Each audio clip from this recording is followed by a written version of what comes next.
Welcome back to the Alpha Pro channel, your hub for fight news and pop culture news. My name is Techno, and I'm here with the one, the only, Lee Murtagh. Thanks for coming on, Lee.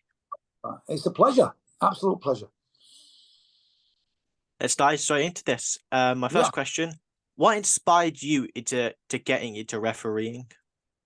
It wasn't so much inspired. I was at a boxing show, bloody hell, 15 years, 16 years ago, and the referee never turned up.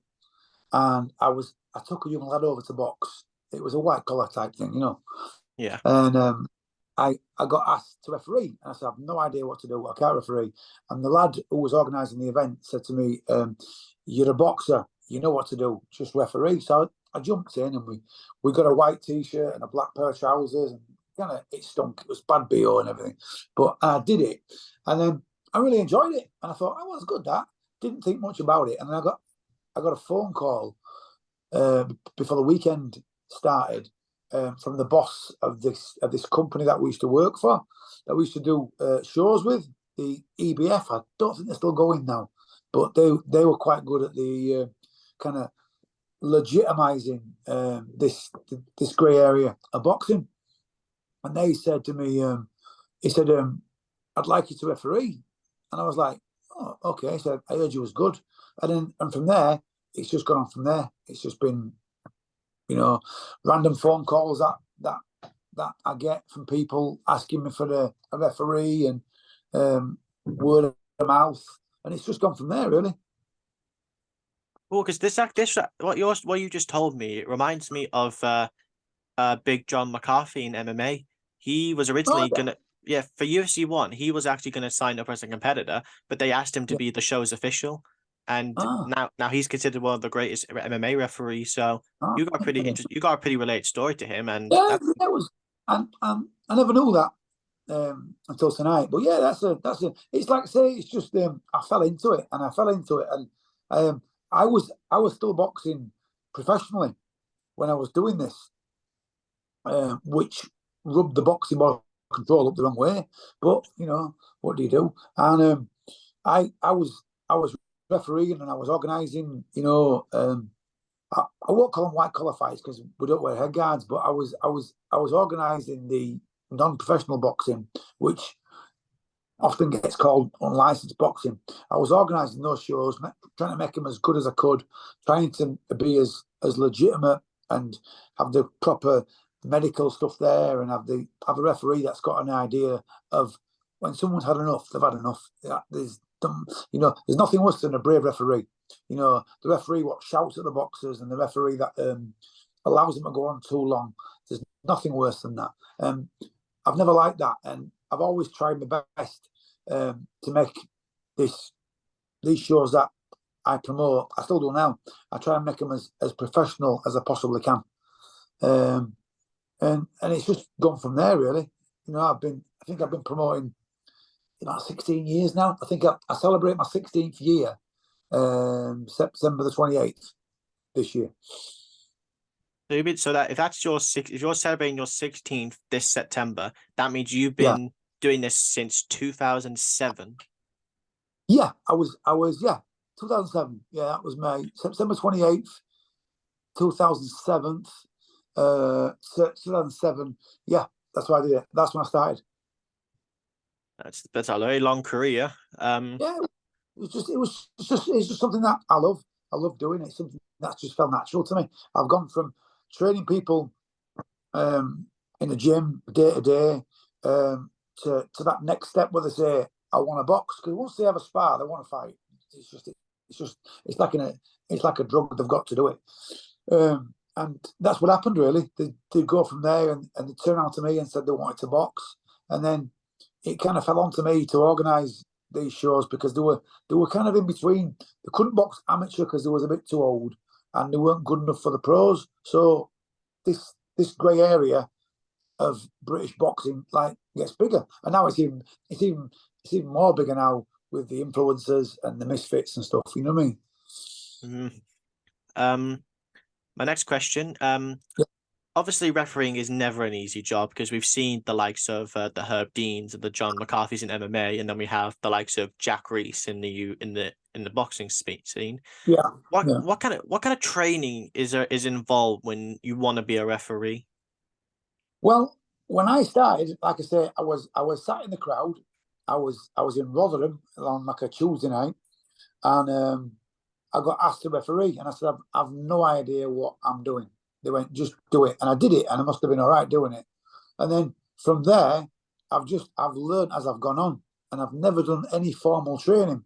And then it wasn't until a few years ago now, when I was working with Bieber, and they wanted to start doing training courses. They put on cutsman courses, hand wrapping courses, and they wanted to do a referees training course. And I had a bunch of ideas of what I wanted to do and how I wanted to do it. And when I watch referees, and at every level, I watch them at every level, and I see things they're doing wrong, and I see things they could be doing better.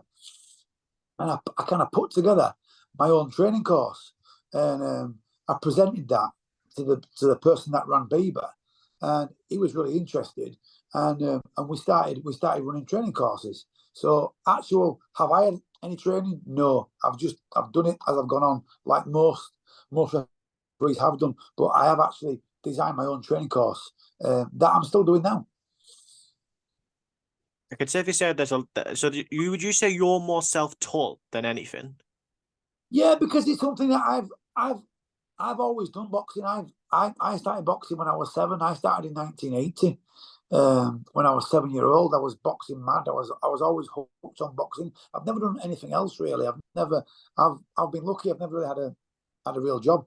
I've always been involved in boxing. I've been involved in gyms. I've worked in gyms. I've got my own gym, and I've always done my own thing. So I've always been involved in boxing. So it's been easy for me, because it's just second nature. My next question is, Yeah. would you want to get into refereeing for other combat sports like MMA or like Muay Thai or kickboxing? No, because I'm not at all experienced in that, and I wouldn't. And that's what my pet hates, to be honest with you. People that are involved in boxing that have never had a fight. It's my pet hate. I absolutely hate it.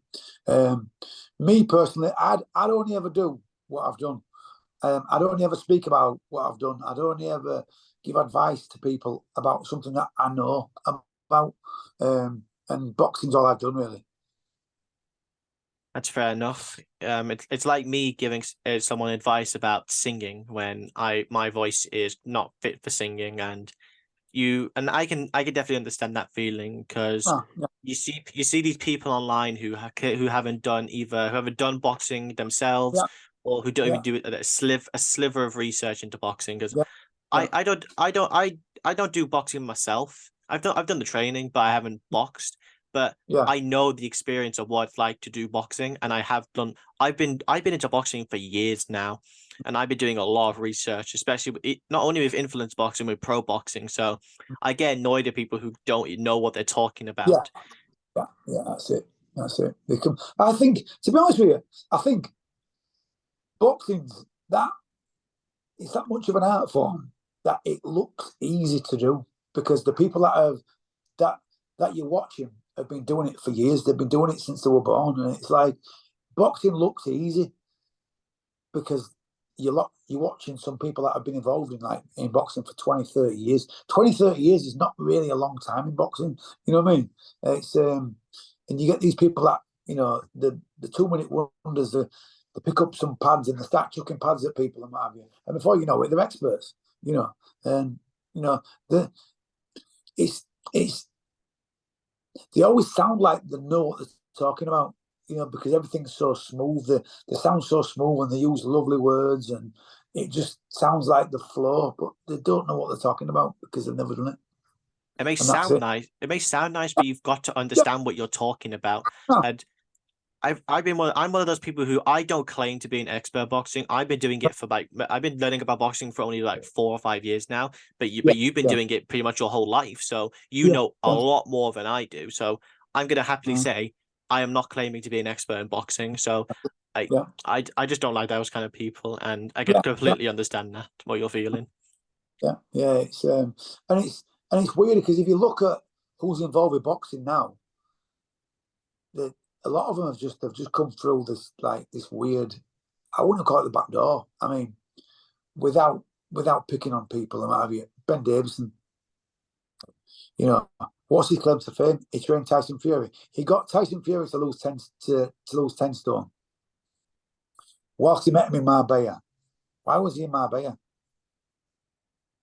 What was he doing? No idea. No idea. Was that The was that not the only a plan? the only Was that not a plan? Without getting political, without getting into, but was that not a plan? They're both there at the same time. You know, I'm not being funny. Anybody could train Tyson Fury because Tyson Fury is an absolute natural boxer. Um, I've I've I've I've seen that many boxers throughout my years. I've seen that many traveling kids, and they're absolutely brilliant. They're natural. The traveling kids are natural boxers. They're just natural boxers, you know. And they're not hard to train, you know. But they've got that much going on. They don't often stick with it. That's why there's not been that many world champions that are travellers. And I've seen some fantastic boxers in my time, absolute brilliant boxers, you know. And they've just not stuck with it. that's fair. Yeah, yeah. The next question: if Mr. Mams Taylor were to be on this call right now, what would you say to him to get him to give you the chance to referee a Misfits card? What would you say? Um, well, I've kind of I've I've worked on one Misfit show so far, and I absolutely loved it. I thought it was crazy. It was in Telford in March, and I got to referee. Is it Jay Swingler? Is it Swingler? Was that his name? Jay Swingler versus Nick Lamau. Yeah, I think that was it. That was my event. I did that, and I proved my worth there. I proved my worth that I can handle a big event. I can I can referee honestly. I can referee, with the best interest without everyone really. So really, I just say, well, look what I can do. I don't make it sound like I know what I'm talking about. I don't make things sound good. I just say, watch what I've done, and you know that's how good I am at refereeing. And because I got some big reviews after that. I got some, after that show that people were saying, you know, I was a very good referee. I was very competent. Because we've had some pretty terrible refs in the past before, and think in general, as to be honest with you, I mean, to be fair, boxing in general has had some horrendous referees, and they've let them. For me, it's letting them go on too long, letting them take too much. They don't need it. I always say to a boxer after a fight, if he said to me, "You stop the fight," I'll say, "I'd rather stop the fight too soon because you can box again, you can try again, than too late because too late you're sleeping, you're unconscious, and you're getting carted out on a, stretcher. you're getting carted, yeah, on a stretcher. You're getting carted out. I'll stop it too soon than too late. You can box again. You know. The next question. Mr. Big Weddy Wern. Well, actually, it's more like we're going to go with Eddie Hearn because he's made some pretty interesting takes lately. He's been pretty outspoken with his views on Misfits and influencer boxing, given its situations like Misfits overweight with the Fatal 4-Way Survivor tag and Daniel Helmsley getting the tits out on Kingpin. What are your thoughts on his takes and his views?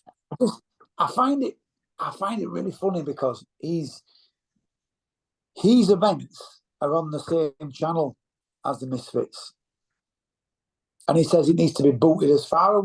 I can't quote him because he said he's got to be booted as far away from professional boxing as possible. Well, that would be the case, but they're on they have the MEN Arena, they have the O2, they have Wembley Arena, they have the same venues Eddie Hearn has. Misfits have them. It's on the same channel. Um, what do you do? Do better than that, then. Do better than Misfits. Do bigger shows. Go to different venues. If you want to differentiate between Misfits and pro boxing, work at different venues. You know what I mean? Do something bigger. Do something better. And to be fair, they're not doing it, because I was at the MN Arena for the Lara Wood fight. The top tier was closed off, and there was part of the stadium was closed. They're not filling it. They're not filling it. People would rather go watch a Misfits fight than a matchroom show, and that's just the truth. That's a problem in with boxing as a whole. Like, there's no the promoters don't build the stars. Like, only recently we only had Terence Crawford and Errol Spence, and again. And then earlier in the year, in April, we had Tank versus Garcia, and we've been wanting these fights for years. And that is where you solidify yourself as a star in boxing, because you have beaten the top guy, like what Davis did against Garcia. He knocked down and beat Garcia, and it's the same with Crawford. Like, promoters need to understand, losing a zero is gonna be is one of the losing a zero is not gonna hurt your fighter, because Ryan Garcia is still only 24, and he's still got a bright future ahead of him. That's it. Exactly. The best very, very rarely fight the best. Or if they do, it's too late for the payout. You know what I mean? It's never on the way up, because they want to try and protect the ore, you know. And people are just getting wise to it. They are getting wise to it. And you know, the Misfits, it's just all action. The fights are all action. The skill level is not going to be as good as a pro boxer. We're not saying that. But it's all action, and people want to see action. That's what I want to see these days. They want value for the money, you know. And that's why I have a lot of respect for greats like Muhammad Ali and Lennox Lewis, who they took on the greatest of their generation. And even when they lost, they came back and beat them. Like, Lennox Lewis lost to Oliver McCall. A year or 1 to 3 years later, he went and knocked him out. And it was the same with Hasim Rahman. He lost to him, then went back and beat him. And that's why I have a lot of respect for a lot of the greats like Ali and Lewis, but which is also another reason why I imagine people are getting very frustrated with Tyson Fury right now, because he isn't fighting the greatest. He's ducking Usyk, and no one can tell me otherwise. He's like, you don't take a fight with Ngannou if you do not want to lose your zero to a boxer who is potentially better than you. So why would you, like, if Usyk is just this middleweight who you could beat easily? Why are you not making the fight with him? And why are you going for Ngannou? My opinion of it is maybe it's definitely an easier touch. Oh yeah, definitely. Usyk's a bag of tricks. He's a southpaw as well. It won't be an easy fight. I don't know what the actual breakdown was over the money and how much he was getting and how much he wasn't getting. But I mean, I don't think, if boxing was like it was, surely he wouldn't be allowed to be world heavyweight champion, and then he's going to box Dillian White and Derek Chisora. It wouldn't be a professional boxing match. It wouldn't, and therefore he wouldn't be allowed to box, which is how it should be. It's like right now, you know, a pro boxer. Nobody else could do that, what he's doing. You know, a pro boxer couldn't box somebody from the UFC for a load of money. He'd get banned. The board would ban him. That's the problem. Like, don't forget, and guess what? The belt that Fury has now is the WBC belt, and we all know the WBC isn't exactly the most trustworthy company in the world right now, or the trustworthy board, given their history. But let's move on before we spend like 20 minutes on this. Get you. I agree. Yeah. Is there a special fight that you would want to referee in the future, be it influencer boxing or professional boxing? I'm really excited about Tommy Fury at KSI. I seen that date's been made, and I was like, I thought, I shared it straight away. I put it on. It is on. I spoke to my sister today, and I said, Tommy Fury's fighting KSI, and she went, I'm going to go to that. She said straight away, I'm going to go to that. that'd be. I think it'd be great. It'd be absolute, and it's absolutely going to be sold out. The MEN Arena, or it's called AO now, is going to be. There will not be a seat spare in the house, and you can say about it whatever he wants. You can say Tommy's a pro boxer and KSI's not. But whatever happened, it's been allowed to go ahead. I think it'd be fantastic. I cannot wait. If I'm working the show, I'm blessed. If I'm not, I'll go watch the fight. I'll be going to the MEN because I love MEN Arena. Agreed, because since I'm a Manc, I can get there very easily. It's only like 20 minutes away from my house. Yeah. It's I love the arena. It's a big old arena. I've been a few times there. I went to Michael Brody's world title fight years ago. Did he box in Jinchi? Was it in Jinchi that they boxed there? But I've been there a few times to the MEN and seen some big fights. And I'd say if I'm not working the event, which I hope to God I will be, I'll be going to watch as a spectator because it'll be a classic fight. It's definitely going to be up there with greatest influencer boxing matches, and even then, like this is where Tommy gets his money, because he ain't going to make money going the natural way, because he's proving to us that he isn't on the level of a lot of these pro boxers, because people are saying, oh, you struggled against Jake Paul, oh, you struggled against KSI, yada yada yada. But this is where he makes his money. Yeah. You've got to remember, Tommy came from Love Island, and from Love Island as someone, what was he? Tyson Fury's half brother. He's gone into boxing. I think he's done amazing. People can call him whatever he wants. He's done amazing. He's done absolutely amazing to come from Love Island. So I think his amateur background might have been 12 fights. He's turned professional. His fights they've been matched properly. They've been matched up, but he's made a fortune, made an absolute fortune. My next question for you is: there's a lot of referees out there. There's a lot of who are considered great and some who aren't the best. But who is that one referee you can point your finger and say, I've got so much respect for you? I love Mills Lane, to be honest with you. Back in the day, he didn't mess about. Let's get it on. Come on, he made him fight. I used to watch him when I was a kid, and I used to love watching him. I learned a lot of Mickey Van, not just watching, but talking to Mickey and seeing how he worked. And and I take a lot from Mickey Van, and I take a lot, and I do as much as I can, kind of similar, I think, myself, because he was a good mover. He was a great mover, ex-boxer. He was a great mover in the ring, and he used to always say to the boxers, "I'm a talker. I talk a lot. I'll be in your ear. I'll say, let your arm go. Stop holding. Watch the head. Don't look at me." He's always saying, "Don't look at me, and don't stop until I say stop." I take a lot out of that, and I do that all the time. I say to boxers, only stop boxing when I say stop boxing, because I want to talk to you. Because if you're inside and one's holding and one's working, I always say, he's winning. He's scoring right now. And it just encourages them to box, you know what I mean? And also, part of the game, part of pro boxing is to be able to fight inside. And it's a bit of it's a dying art, to be honest with you now, because as soon as someone holds, you see a boxer looking to the referee saying, holding referee, work your way out. I say it all the time. I say, work your way out. And it just encourages them to go back to, they're in a fight. They have to fight the way out.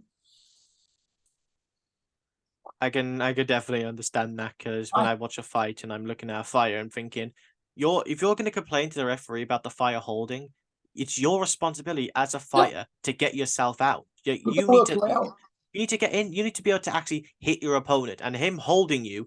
Well, here's a little tip: when he tries to clinch, move your body, move your head, like get yourself out of his hold, because if he holds you, you're letting him dictate how this fight goes, because you're allowing him to get rest in, and that's a big problem I think a lot of boxers are struggling with.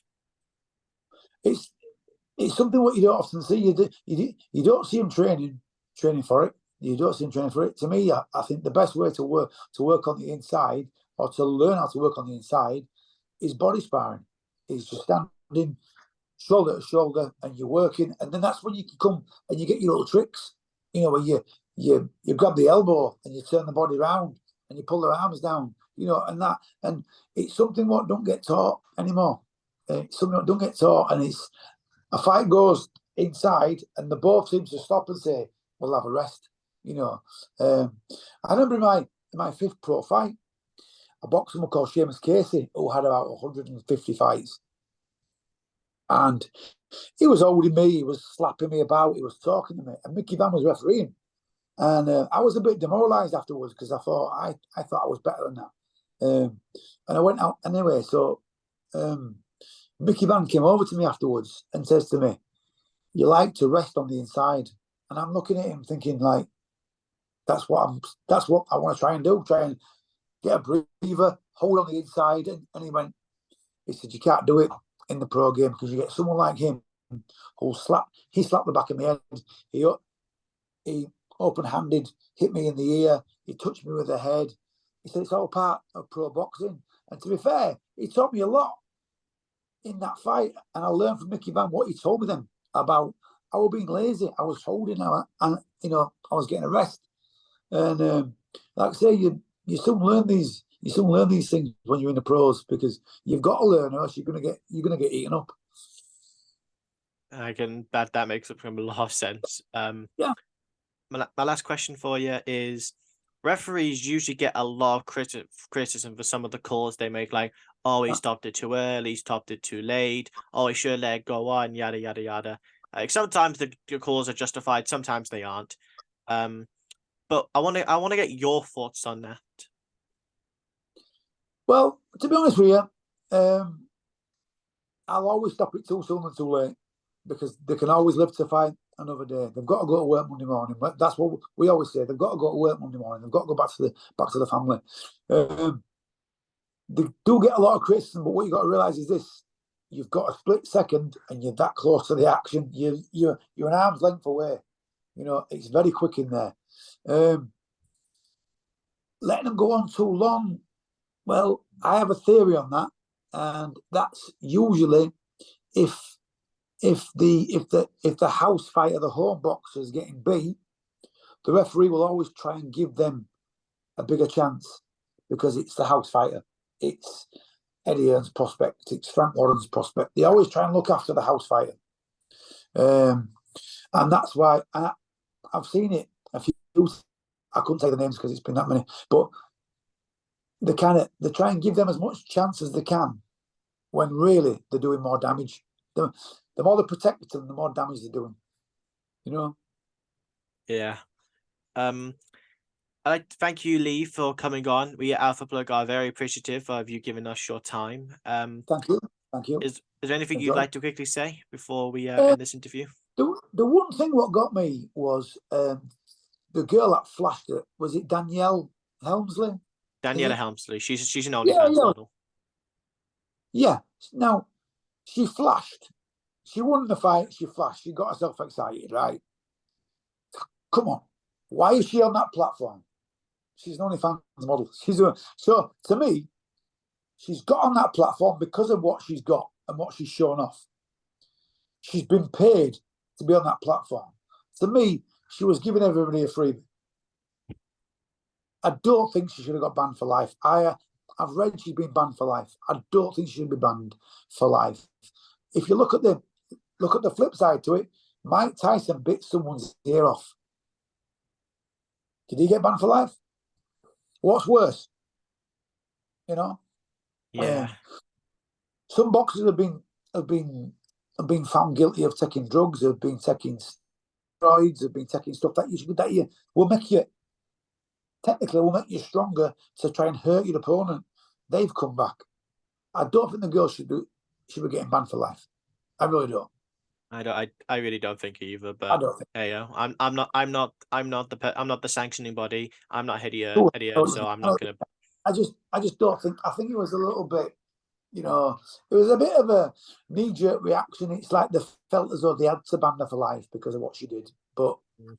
you know, look at the reason why she's there. She's there because of OnlyFans. I mean, she does that anyway. You know, fine her, give her a fine, let her pay a fine. You know, let her fight again. There's no doubt now. She'll, if she was allowed to box again, she'd bring in much more fans, much more, because she'd become. I think she'd become a bit of a household name now after that. Mm. Okay, so thank you very much, Lee, for your Thank time. you. Thank you. Thank you everybody for watching this interview with Lee Murtagh. If how do you agree with all his opinions? Let us know in the comments down below. Like the video, make sure to turn on post notifications to see more of our content. All our socials will be down in the description below at Alpha Plug, and we'll keep you updated.